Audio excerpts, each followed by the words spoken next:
Kita ke informasi lainnya, pemirsa. Harga cabai rawit di sejumlah daerah di tanah air terus melonjak naik. Harga cabai rawit di Bandung, Jawa Barat mencapai Rp100.000 per kilogram, sementara di Palangkaraya mencapai Rp150.000 per kilogramnya.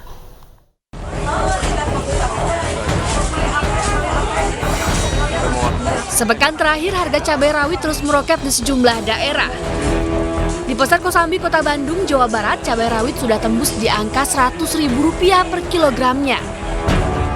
Sementara harga cabai Tanjung dan cabai keriting yang semula Rp60.000 per kilogram, kini menjadi Rp80.000 per kilogramnya. Diduga faktor cuaca menjadi penyebab harga cabai terus naik setiap harinya. Sementara itu harga cabai rawit di Pasar Kahayan, Palangkaraya, Kalimantan Tengah mencapai Rp150.000 per kilogramnya. Tingginya harga cabai dikeluhkan baik oleh konsumen maupun pedagang karena sepinya pembeli. Padahal harga cabai rawit sebelumnya berkisar antara Rp50.000 hingga Rp60.000 per kilogramnya. Cabainya mahal begini, Bu. Pembeli gimana, Bu? Nggak ada. Nggak ada yang beli? Iya. Berarti pendapatan gimana, Bu? Ya anjlok. Anjlok, Bu. Iya. Rata-rata di sini cabai dari mana sih, Bu? Banjar. Dari Banjarmasin. Kenapa? Ada datang dari Sulawesi tapi hancur sampai sini, makanya mahal akhirnya. Kenapa? Apa penyebabnya, Bu? Kemarau kemarin.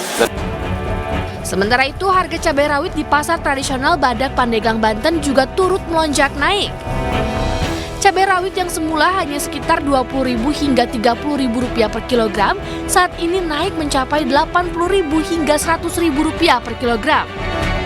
Harga cabai keriting yang sebelumnya Rp30.000 kini dijual Rp80.000 per kilogram. Cabai rawit hijau yang sebelumnya Rp28.000 kini dijual seharga Rp80.000 per kilogramnya. Warga berharap pemerintah dapat kembali menstabilkan harga cabai di sejumlah daerah. Tim Liputan, iNews melaporkan. Pemirsa, tolak dinasti politik dan evaluasi kinerja Presiden Jokowi, mahasiswa Solo gelar unjuk rasa. Pemirsa, mahasiswa di Kota Solo, Jawa Tengah menggelar unjuk rasa mengevaluasi kinerja Presiden Joko Widodo selama 9 tahun menjabat. Ada 13 poin yang menjadi sorotan mahasiswa, diantaranya soal reformasi hukum, pemberantasan KKN, lingkungan hidup, proyek strategis nasional, dan juga multifungsi TNI Polri. Aksi ini juga untuk menolak hasil putusan Mahkamah Konstitusi soal ketentuan Pilpres. Mereka menyebut ada sebuah kecacatan dalam putusan tersebut yang menunjukkan adanya skema dari Presiden Jokowi untuk melanggengkan kekuasaan melalui Gibran Rakabuming Raka. Aksi di Bundaran Geladak Solo ini diikuti perwakilan mahasiswa dari Universitas 11 Maret, Universitas Slamet Riyadi, Institut Islam Mambaul Ulum, Universitas Islam Batik, dan Kami Solo Raya. Kita menyuarakan bersama-sama terkait penolakan akan politik dinasti, putusan MK sekaligus kinerja dari Presiden Jokowi yang kita nilai gagal dalam menjalankan perannya sebagai kepala negara. Dan saat ini bisa kita lihat bahwasanya Jokowi sebagai kepala negara, dia berhasil menjadi kepala keluarga yang baik.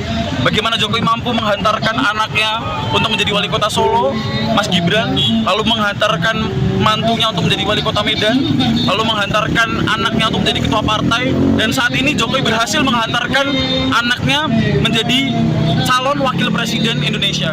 Pemirsa, paman Gibran sekaligus Ketua Mahkamah Konstitusi Anwar Usman kembali diperiksa Majelis Kehormatan Mahkamah Konstitusi. Ya, Anwar Usman dimintai klarifikasi terkait dugaan pelanggaran etik dalam memutuskan mengenai batas usia capres-cawapres.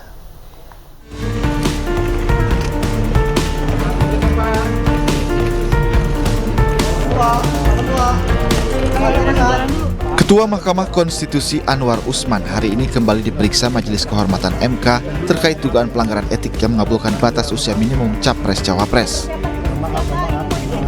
Anwar Usman dianggap memberikan karpet merah kepada ponakannya Gibran untuk melenggang ikuti kontestasi pemilihan presiden 2024. Di sisi lain, ipar Presiden Jokowi ini membantah melakukan pelanggaran yang menyebabkan dirinya harus diperiksa Mahkamah Kehormatan MK.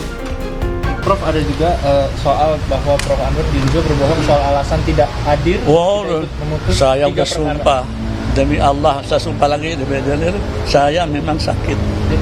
Jadi alasannya karena sakit, bukan karena Sakit nggak ada. Saya ini udah jadi hakim dari tahun 85 ya. Alhamdulillah. Saya tidak pernah melakukan sesuatu yang menyebabkan saya berurusan seperti ini. Kalau sakit itu harus menyerahkan surat. Saya sakit, tetapi tetap masuk, saya minum obat, saya tiduran. Ketua DPP Partai Perindo Bidang Hukum Internal Christoporus Taufik berpendapat keputusan akhir dari MK terkait perkara harus bisa memberikan pencerahan kepada masyarakat agar kepercayaan publik kepada MK bisa pulih. Dan sebagainya, ini banyak dampak susulannya, maka memang harapan besar digantungkan terhadap keputusan MK ini. Ini sesuatu kejanggalan yang luar biasa gitu, dan bisa dilihat dari narasi yang berkembang di masyarakat kan. Pada pemeriksaan pertama Selasa lalu, Anwar Usman membantah melobi hakim lain untuk mengabulkan permohonan terkait batas usia Capres-Cawapres. Selain Anwar Usman, MK juga telah memeriksa sejumlah hakim lainnya.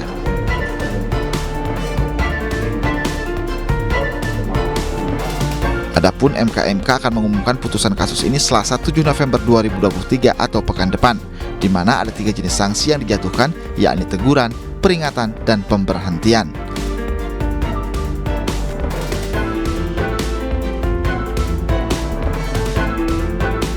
Ketua DPC PDI Perjuangan Kota Solo, FX Hadi Rudiatmo mengimbau kepada Gibran Rakabuming Raka mengembalikan kartu tanda anggota PDIP. Imbauan ini disampaikan melalui sebuah surat sekaligus meminta Gibran mengundurkan diri dari PDI Perjuangan.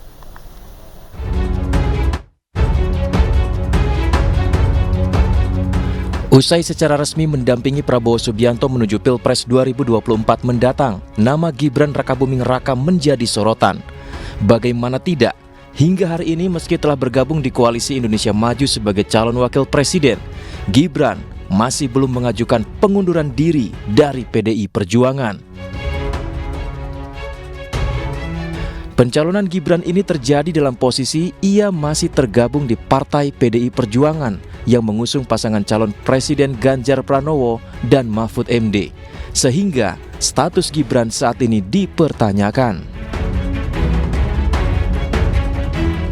Ketua DPC PDI Perjuangan Solo, FX Hadi Rudiatmo mengatakan, ia menghimbau dan menyarankan kepada wali kota Solo tersebut menjalankan etika yang seharusnya, salah satunya dengan membuat surat pengunduran diri dari PDIP dan mengembalikan kartu tanda anggota atau KTA. Menurut FX Hadi Rudiatmo, jika dulu datang ke DPC PDIP Solo dan meminta KTA, maka sudah seharusnya dikembalikan. Kabarnya FX Hadi Rudiatmo telah mengirimkan surat untuk Gibran Rakabuming Raka terkait pengembalian KTK ini dan permintaan untuk mundur dari PDI Perjuangan. Surat tersebut dikirimkan Rudi kepada Gibran melalui Wakil Wali Kota Solo Teguh Prakosa. Tim Liputan iNews melaporkan. Pemirsa, harga cabai yang kian merangkak naik membuat omset pedagang turun drastis. Ya, tidak hanya pedagang, dampak kenaikan harga cabai pun dirasakan oleh para pembeli. Pemirsa, harga cabai di Pasar Palmerah, Jakarta Barat terus meningkat dalam sepekan terakhir. Harga cabai melonjak hingga 60% dari harga normal. Harga tertinggi yakni cabai rawit yang menembus angka Rp100.000 per kilogramnya, sementara cabai merah Rp80.000 dan juga cabai hijau keriting Rp50.000 per kilogram. Tingginya harga cabai membuat omset pedagang menurun drastis.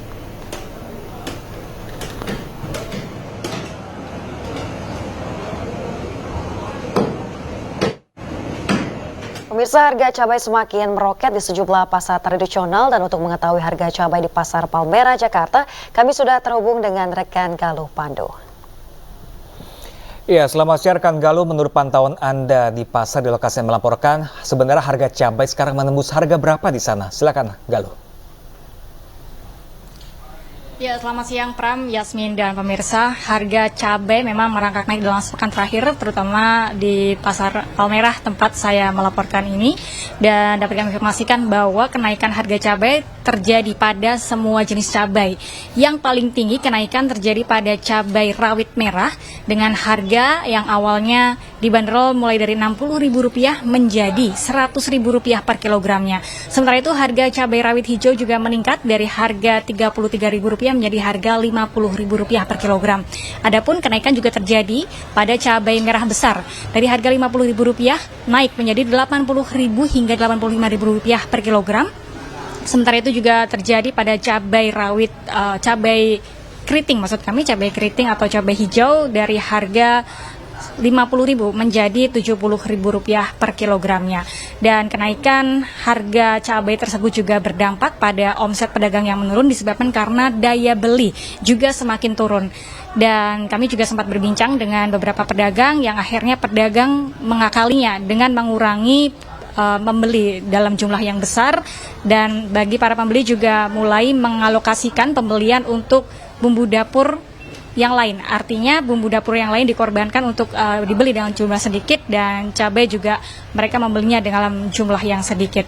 Dan sementara itu diprediksi bahwa kenaikan harga cabai ini disebabkan karena kondisi cuaca yang buruk, artinya belum terjadi hujan karena masih terjadi kemarau panjang sehingga harga tersebut naik dan belum bisa turun hingga saat ini. Kembali ke Anda, Pram dan Yasmin. Ya baik, terima kasih Galuh Pandu melaporkan langsung dari Pasar Palmerah, Jakarta. Selamat bertugas kembali, Galuh. Ya pemirsa, sate domba khas Banjarnegara, Jawa Tengah jadi buruan para pecinta kuliner. Ya, sate domba yang diempuk dipadu dengan gulai jeroan menjanjikan sensasi kelezatan tersendiri.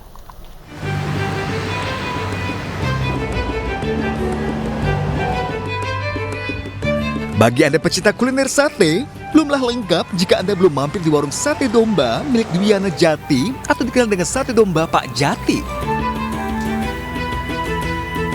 Warung sate yang berada di Kecamatan Bawang di Banjarnegara ini menyajikan sate domba khas dataran tinggi Dieng atau yang sering disebut domba batur. Menu yang jadi andalan di warung sate ini adalah sate domba muda. Tekstur daging yang tebal dan empuk dipadu dengan bumbu rempah khas Jawa menjadikan rasa sate ini lain dari yang lain.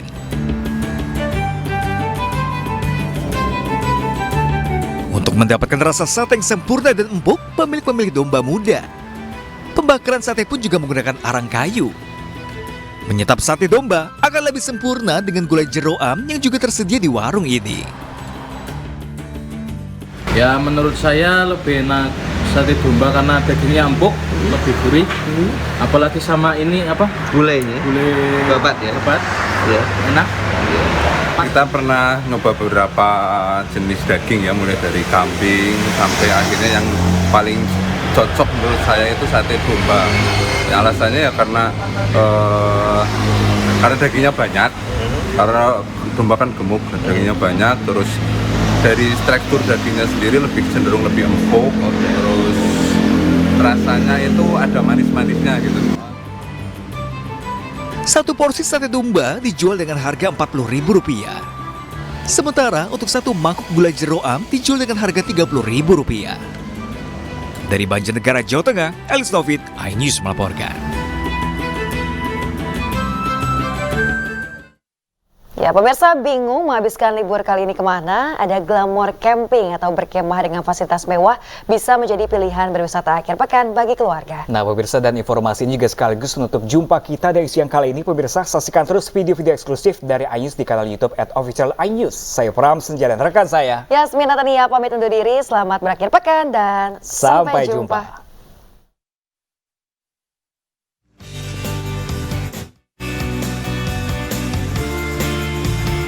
Ini dia Valley Rahong 12, salah satu camping ground di tepi Sungai Rahong di Desa Pulau Sari, Kecamatan Pangalengan, Kabupaten Bandung, Jawa Barat. Di sini terdapat 13 buah tenda standar berkapasitas 14 orang dan 5 buah tenda deluxe berkapasitas 6 orang.